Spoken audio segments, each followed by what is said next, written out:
Putting on your mind, what you call it? Girl, let me provide your needs. Freaky girl under the sheets. With your love when things start slowing down, I know you got me, baby. Magandang araw po sa ating lahat. Welcome to my YouTube channel, Lindsay Santos Vlog.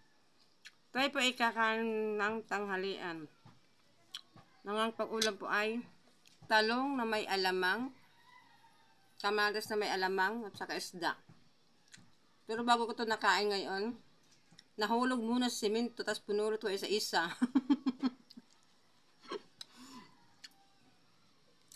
Pinulot ko muna isa-isa, tignan mo. Alamang. Talong na may alamang, oh. Dati pag-ulam ng tanghalian.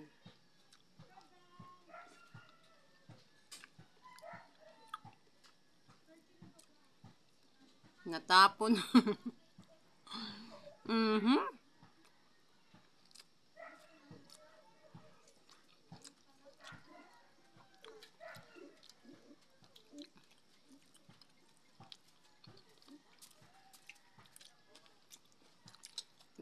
Ito nagkalat sa simento. Pinulot ko lang sa isa.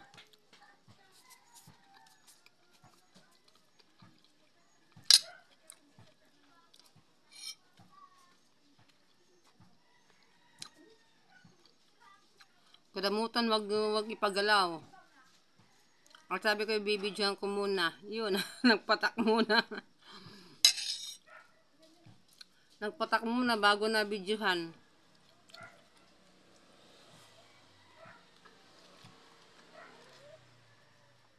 Sayang naman wag na hindi kainin.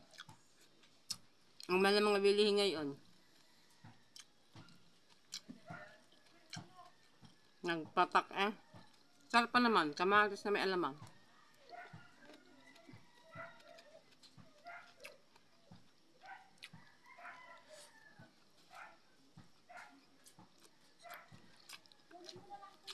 Tapos talong, oh.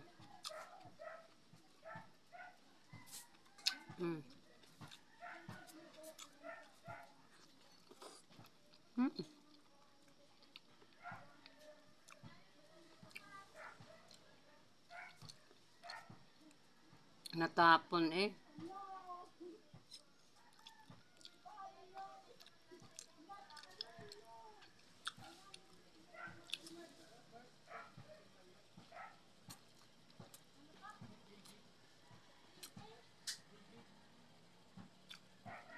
Natapon.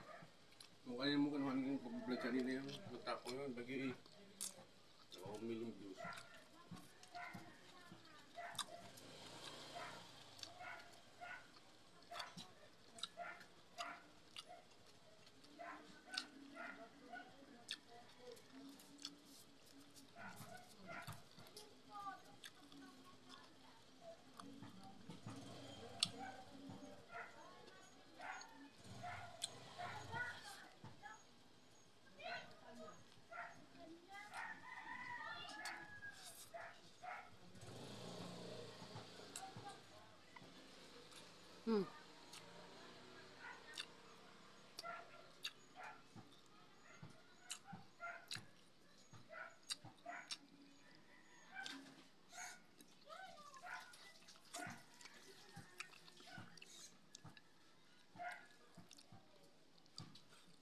Tapon eh.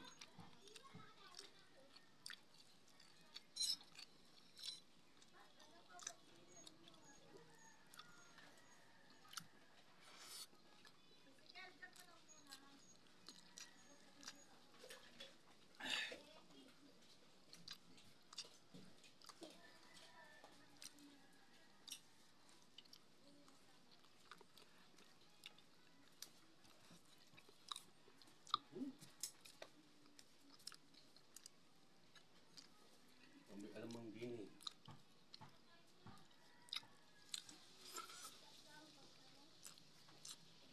Ang magagawa ko, nahulog eh. Pinunasan ko na naman yan.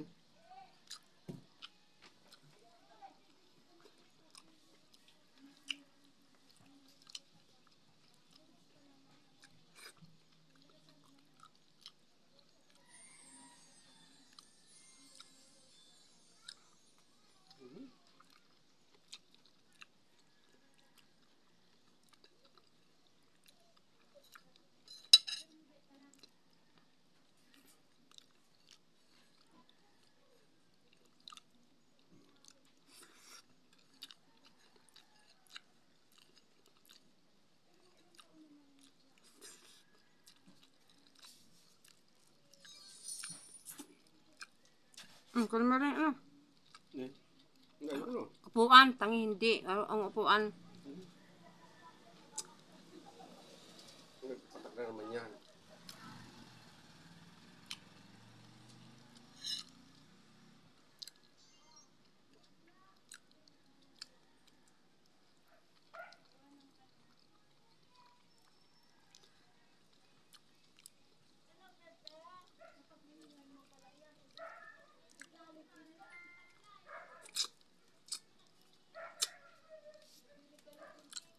Mhm.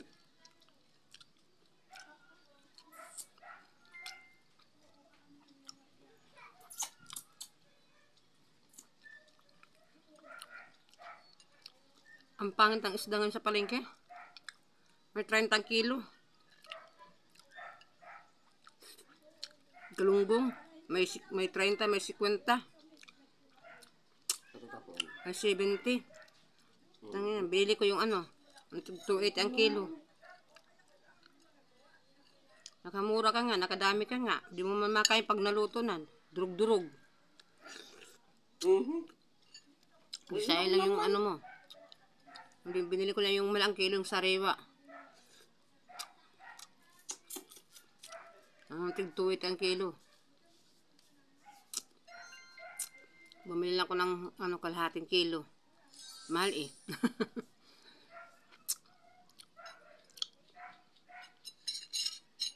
Mahal ang kilong isda. Dating kilong isda ay, ang pinakasariwa ay ano eh, 60. Pinakasariwa noon. 10 years ago na. 10 years ago na. Ngayon ang 60, 70 ang kilo. Di na maluto ng ayos, durug-durug na. Sayang lang. Ang gasol mo, ang mga pampalasa mo, saka hindi mo makakain ng ayos, durug-durug na ipag naluto yun eh. Putlang-putla na. Kaya, doon ako bumili sa ano. Kahit mahal, sigurado makakain ko lahat. Hindi sayang ang aking gasol. Kahit kaunti.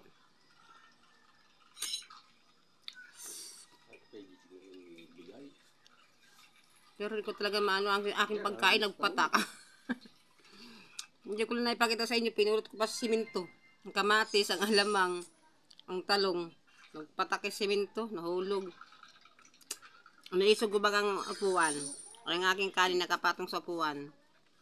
Naisog ko yung upuan. Hindi ko akalain yung upuan tataob. Dari yung kanin, tukunin mo na. Bitaob din ang kanin ko. Nataob din ang kanin ko, pero naubos ko din naman kain. Sayang, mahal ang mga bilihin, tapos mag-aaksaya. Saka hindi mamadumi ang simento. Wala pang 5 minuto, pinulot ko na.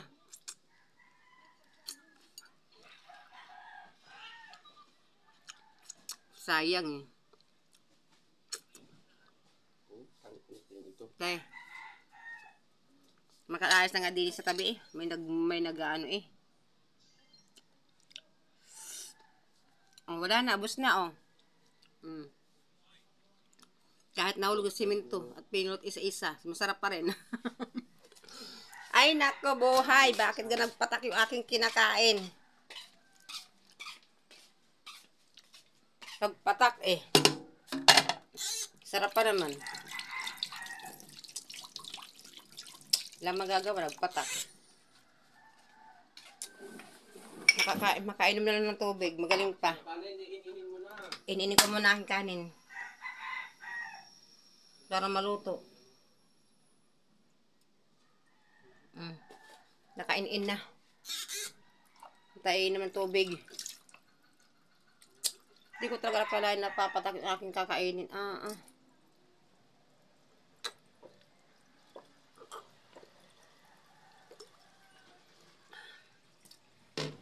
Sobrang init.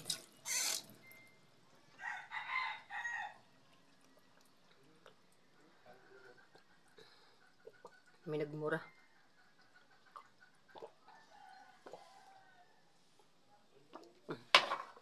Nainin ko ng kanin.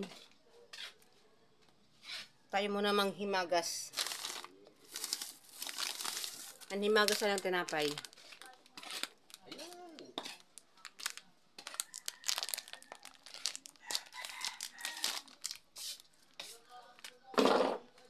Yan, himagas muna tayo. Ayan. Diyos ko po, Rode. Pinulot ko pa sa simento aking kinain. 14? Sayang eh. Thank you. Thank you ka. Pasensya na kayo, maingay sa akin tabi kasi may naglalaro.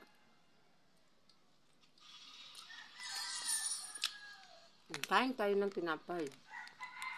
Pambawi doon sa nagpatak na pagkain. Tapos pinulot isa-isa yung alamang.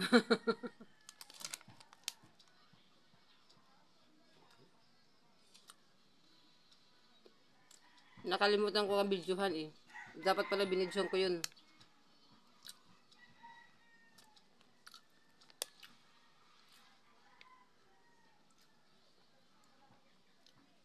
Nangingintab ang mukha ko sa init ah.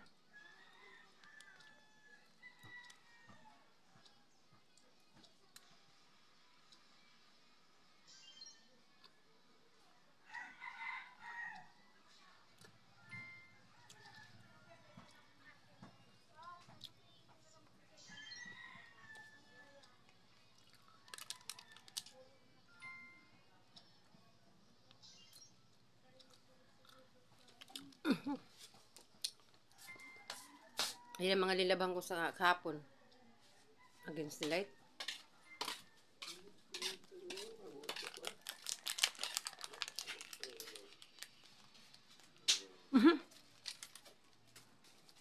Nagpatak ulit.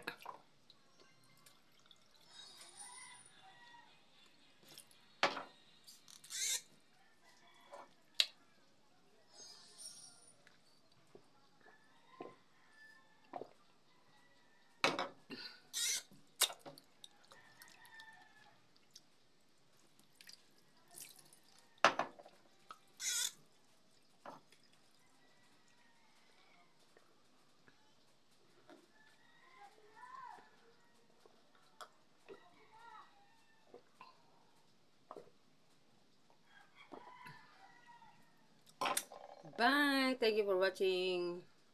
God bless. Ingat po tayong lahat. Please like, share, comment, and pindutin niyo po ang notification bell para updated po kayo sa aking mga videos na gagawin.